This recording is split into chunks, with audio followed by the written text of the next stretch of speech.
Welcome to Technaut, where you will learn about full stack web development course.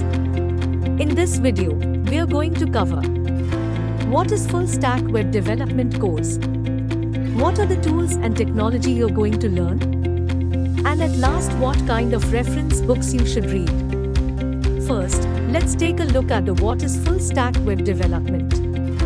What are its main three parts? First, front-end development. In this part, you will learn about HTML, CSS, and JavaScript.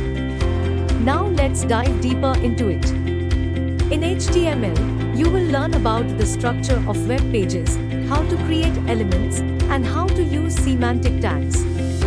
In CSS, you will learn about the box model, layout, and how to style elements. And in JavaScript, you will learn about variables, functions, loops, and how to manipulate the DOM. Second, backend development. In this part, you will learn about server-side programming, APIs, and databases. Server-side programming, you will learn about Nodejs, Express, and how to create a server. APIs, you will learn how to create and consume APIs. Databases, you will learn about SQL, Mongo D B, and how to store and retrieve data. Third, full stack development. In this part, you will learn how to bring together everything you have learned to create a full stack web application.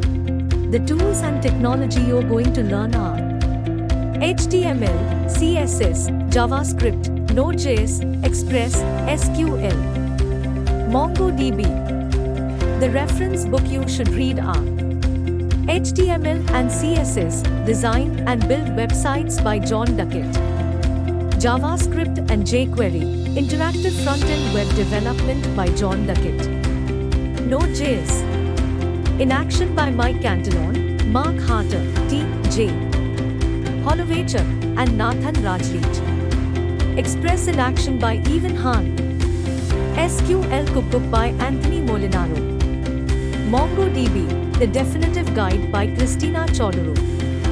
We hope you enjoy the course and learn a lot about full stack web development. Thank you.